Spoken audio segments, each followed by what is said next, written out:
5 ಜನ ಜಂಟಿ ಆಯುಕ್ತರು ಹಾಗೆ ಸೇರಿದಾಗೆ ರಸ್ತೆಗಳ ಮೂಲಭೂತ ಸೌಕರ್ಯಗಳ ಇಲಾಖೆಯಲ್ಲಿ ಮುಖ್ಯ ಅಭಿಯಂತರರು, ಕಾರ್ಯಪಾಲಕ ಅಭಿಯಂತರರು, ಸಹಾಯಕ ಅಭಿಯಂತರರಾಗಿ ಕೆಲಸ ಮಾಡಿದಂಥವರು, 2014ರಿಂದ ಇಲ್ಲಿಯವರೆಗೆ ಕೆಲಸ ಮಾಡಿರ್ತಕ್ಕಂಥವ್ರು, ಹಾಗೆ ಇದೇ ಅವಧಿಯಲ್ಲಿ ಕೆಲಸ ಮಾಡಿರ್ತಕ್ಕಂಥ TDR ಮತ್ತು ಭೂಸ್ವಾಧೀನ ವಿಭಾಗ ಏನಿದೆ BBMPಯ ಅದರ ಉಪಾಯುಕ್ತರಾಗಿ ಕೆಲಸ ಮಾಡಿದಂಥ KS ಅಧಿಕಾರಿಗಳು ಇವರೆಲ್ಲ ಶಾಮೀಲಾಗಿರ್ತಕ್ಕಂಥದ್ದು. ಅದಕ್ಕಿಂತಲೂ ಹೆಚ್ಚಿಗೆ TDR ಮಾಫಿಯಾ ಈ ನಾಡಿನಲ್ಲಿ ಬಲವಾಗಿ ಬೇರೂರಿರ್ತಕ್ಕಂಥ ಅಪಾಯಕಾರಿ 17 ಮಾಫಿಯಾಗಳ ಪೈಕಿ ಅತ್ಯಂತ ಅಪಾಯಕಾರಿ ಮಾಫಿಯಾ ಅಂತ ಪರಿಗಣಿಸಲ್ಪಟ್ಟಿರ್ತಕ್ಕಂಥ TDR ಮಾಫಿಯಾ ಸೇರ್ಕೊಂಡು ಇಲ್ಲಿ ಮಾಡಿರ್ತಕ್ಕಂಥದ್ದು.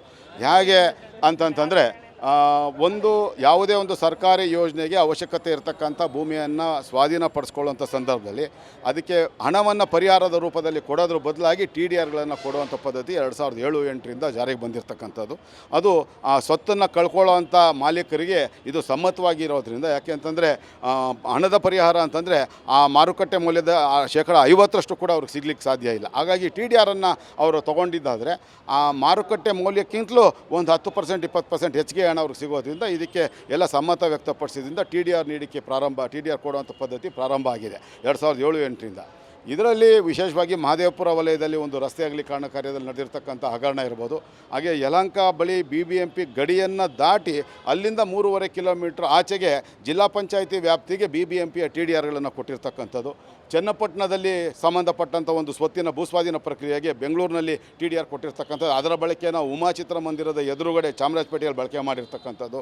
ಎಲ್ಲೋ ಒಂದು ಕಡೆ ಮಾಗಡಿ ರಸ್ತೆಯ ಹಳ್ಳಿಯಲ್ಲಿ ಕೊಟ್ಟಿರ್ತಕ್ಕಂಥ TDRನ ಬಳಸಿ ಇವತ್ತು ಕೆಂಪೇಗೌಡ ರಸ್ತೆಯ A ವಲಯದಲ್ಲಿ ಬಳಸಿರ್ತಕ್ಕಂಥದ್ದು. ನಮ್ಮ ಐಶ್ವರ್ಯ ಮಾಲ್ ಅಂತ ಏನು ಕಟ್ತಾ ಇದ್ದಾರೆ ಈ ರೀತಿ ತಮ್ಮದಲ್ಲೇ ಇರತಕ್ಕಂಥ ವಲಯ DEF ವಲಯಗಳೇನು ಒಟ್ಟು 6 ವಲಯಗಳನ್ನು TDR ಕೊಡೋದಕ್ಕೆ ಅಂತ ವಿಂಗಡಣೆ ಮಾಡ್ಕೊಂಡಿದ್ದಾರೆ. ಅದರಲ್ಲಿ DEF ವಲಯಗಳಲ್ಲಿ ಕೊಡುವಂಥ TDRಗಳನ್ನು ABC ವಲಯಗಳಲ್ಲಿ ಬಳಕೆ ಮಾಡೋದಕ್ಕೆ ಅದರದ್ದೇ ಆದಂಥ ಮಾನದಂಡಗಳಿದೆ. ಅದನ್ನೆಲ್ಲ ಮೀರಿ ಇಲ್ಲಿ ಆ DEF ವಲಯಗಳಲ್ಲಿರ್ತಕ್ಕಂಥ ಕೊಟ್ಟಿರ್ತಕ್ಕಂಥ TDRಗಳನ್ನ ಬಳಸಿ A ಮತ್ತು BC ವಲಯಗಳಂದರೆ ಕೋರಮಂಗಲ, ಇಂದಿರಾನಗರ, ಮೆಜೆಸ್ಟಿಕ್ಕು ಅಥವಾ ನಮ್ಮ MG ರಸ್ತೆ, ಬ್ರಿಗೇಡ್ ರಸ್ತೆ ಇಂಥ ಪ್ರದೇಶಗಳಲ್ಲಿ ಬಳಕೆ ಮಾಡುವಂಥದ್ರ ಮೂಲಕ ದೊಡ್ಡ ಮಟ್ಟದ ಅವ್ಯವಹಾರ, ಅದು ಸುಮಾರು 20,000 ಕೋಟಿಗೂ ಹೆಚ್ಚು ಅವ್ಯವಹಾರ ಅಕ್ರಮಗಳು ನಡೆದಿರ್ತಕ್ಕಂಥದ್ದು.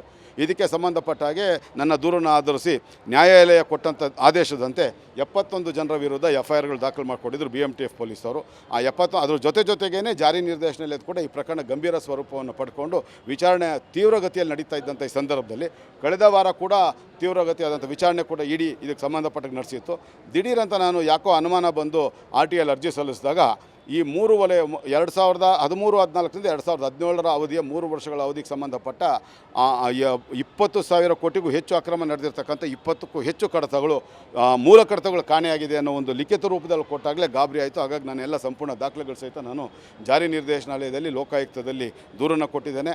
ಎಲ್ಲ ಈ ಅಧಿಕಾರಿಗಳು ಮತ್ತು ಈ ಅವಧಿಯಲ್ಲಿ ಕೆಲಸ ಮಾಡಿರ್ತಕ್ಕಂಥ ರೋಡ್ ಇನ್ಫ್ರಾಸ್ಟ್ರಕ್ಚರ್ ಡಿಪಾರ್ಟ್ಮೆಂಟ್ ಅಧಿಕಾರಿಗಳಿರ್ಬೋದು ಅಥವಾ TDR ಮತ್ತು ಲ್ಯಾಂಡ್ ಅಕ್ವಿಷನ್ ಡಿಪಾರ್ಟ್ಮೆಂಟ್ ಅಧಿಕಾರಿಗಳಿರ್ಬೋದು, ಇವರೆಲ್ಲರ ವಿರುದ್ಧ ನಾನು ಅಧಿಕಾರ ದುರುಪಯೋಗ, ವಂಚನೆ, ಭ್ರಷ್ಟಾಚಾರ, ನಕಲಿ ದಾಖಲೆ ತಯಾರಿಕೆ ಪ್ರಕರಣ ಜೊತೆಗೆ ಮನಿ ಲಾಂಡ್ರಿಂಗ್ ಆ್ಯಕ್ಟ್ ಅಂತಂದರೆ ಅಕ್ರಮ ಹಣ ವರ್ಗಾವಣೆ ಕಾಯ್ದೆ ಅಡಿಯಲ್ಲಿ ಕೂಡ ಪ್ರಕರಣಗಳನ್ನು ದಾಖಲು ಮಾಡೋದ್ರ ಜೊತೆಗೆ ಮುಖ್ಯಮಂತ್ರಿ ಸಿದ್ದರಾಮಯ್ಯನವರಿಗೆ ಸಂಪೂರ್ಣ ದಾಖಲೆಗಳು ಸಹಿತ ಈ ಒಂದು ಹಗರಣದ ದಾಖಲೆಗಳನ್ನು ಕಳಿಸಿ ಈ ಮಹತ್ವಪೂರ್ಣವಾದಂಥ ದಾಖಲೆಗಳು ಕಾಣೆಯಾಗಿರ್ತಕ್ಕಂಥ ಈ ಸಂದರ್ಭದಲ್ಲಿ ಇದನ್ನು ಉನ್ನತ ಮಟ್ಟದ ನ್ಯಾಯಾಂಗ ತನಿಖೆ ಅಥವಾ CBI ತನಿಖೆಗೆ ವಹಿಸಬೇಕು ಅಂತ ಆಗ್ರಹ ಮಾಡಿದ್ದೇನೆ. ಹಾಗೆ ಮುಖ್ಯ ಆಯುಕ್ತರು ಕೂಡ ನಾನು ದೂರವಾಣಿ ಸಂಪರ್ಕದಲ್ಲಿ ಮಾತನಾಡಿದಾಗ 100ಕ್ಕೆ 100 ನಾನು ಇದಕ್ಕೆ ಸಂಬಂಧಪಟ್ಟಾಗಿ ಸರ್ಕಾರಕ್ಕೆ ಪತ್ರ ಬರೆದು ಈ ಒಂದು ಕಾಣೆಯಾಗಿರ್ತಕ್ಕಂಥ ಕಡತಗಳಿಗೆ ಸಂಬಂಧಪಟ್ಟ ಈ ಹಗರಣವನ್ನು ಉನ್ನತ ಮಟ್ಟದ ನ್ಯಾಯ ತನಿಖೆ ವಹಿಸಿ ಅಂತ ಸರ್ಕಾರವನ್ನು ಆಗ್ರಹ ಮಾಡ್ತೀನಿ ಅನ್ನೋ ವಿಶ್ವಾಸವನ್ನು ಅವರು ವ್ಯಕ್ತಪಡಿಸಿದ್ದಾರೆ.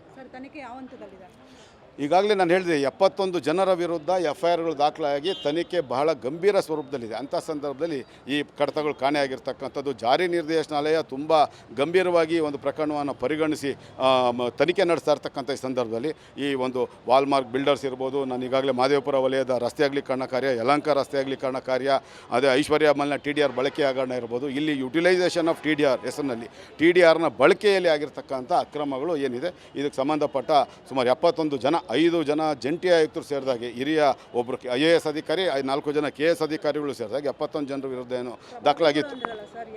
ಇದ್ದಾರೆ ಬೈರ್ತಿ ಸುರೇಶ್ ಏನು ಸಚಿವರಿದ್ದಾರೆ, ಅವರಿಗೆ ಹತ್ತಿರದ ಸಂಬಂಧಿ ಬೈರ್ತಿ ನಾಗರಾಜ್ ಅಂತ ಒಬ್ಬರಿದ್ದಾರೆ. ಹಾಗೆ ಪೆಟಿಕೋಟ್ ಚಂದ್ರಪ್ಪ ಅಂತ ಹೇಳಿ ಅವ್ರ ವಿರುದ್ಧ ಈಗಾಗಲೇ CIDನಲ್ಲಿ ಚಾರ್ಜ್ ಶೀಟ್ ಆಗಿರ್ತಕ್ಕಂಥದ್ದು, ಹಲವಾರು ವಂಚನೆ ಪ್ರಕರಣಗಳು ದಾಖಲಾಗಿರ್ತಕ್ಕಂಥದ್ದು. ಹೇಳಿ ಕೇಳಿ ಆತ ಸಚಿವ ದಿನೇಶ್ ಗುಂಡೂರಾವ್ ಅವರ ಅಕ್ರಮ ಪಾಲುದಾರಿಕೆಯಲ್ಲಿರ್ತಕ್ಕಂಥ ವ್ಯಕ್ತಿ, ಅವರದೇ ಐಶ್ವರ್ಯ ಮಾಲ್ ಮಾಲೀಕರವರು. ಇಂಥ ಎಲ್ಲ ಪ್ರಭಾವಿಗಳು ಅವ್ರ ಜೊತೆಗೆ ಎಲ್ಲದಕ್ಕಿಂತಲೂ ಅಪಾಯಕಾರಿ ಮಾಫಿಯಾ ಅಂತ ಪರಿಗಣಿಸಲ್ಪಟ್ಟ ಸಂಬಂಧಪಟ್ಟಿರ್ತಕ್ಕಂಥ TDR ಮಾಫಿಯಾದವರು ಇವರೆಲ್ಲ ಸೇರಿ ಈ ಕಡತಗಳನ್ನು ಒತ್ತೊಯ್ದಿರ್ತಕ್ಕಂಥದ್ದು. ಹಾಗಾಗಿ ಇದನ್ನು ನಾವು ಭಾಳ ಗಂಭೀರವಾಗಿ ಪರಿಗಣನೆ ಮಾಡಿದ್ದೀವಿ.